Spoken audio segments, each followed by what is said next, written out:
3-act structure works like this. This is one way to diagram it.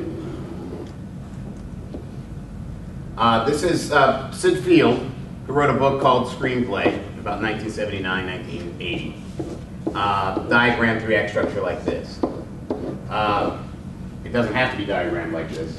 In fact, I like the circle, and I'll explain that later.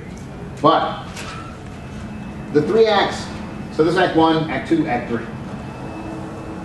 What happens in your first act of your story is everything people need to know. Is this what happened, Warren? You touch it, yeah. Everything that happens in Act 1 is your once upon a time and every day. Everything you need to know to understand the story.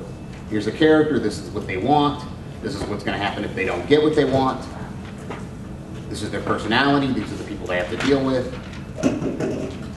This is the theme, this is the kind of story, right? This is a fantasy story, is this a very realistic story? All that stuff happens up here, you let people know. Once upon a time and every day. Right? Because now this also in this is what I call an outer boundaries.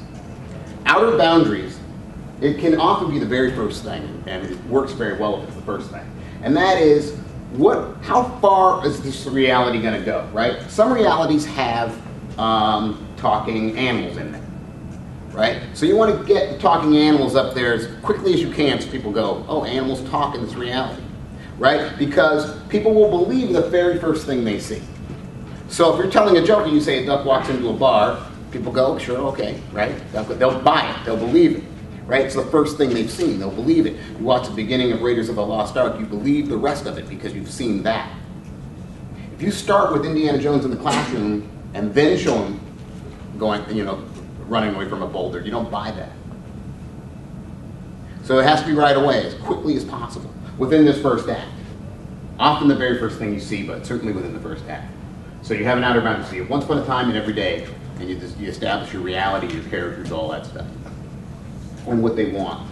Your character has to want something. Your characters want something, and they have to want it desperately.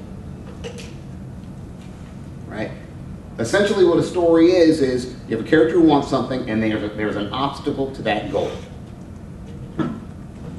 And how they change to get around that obstacle is the reason to tell that story. Right? So, once upon a time and every day, until one day, this line right here, until one day, is what's called an act break by some.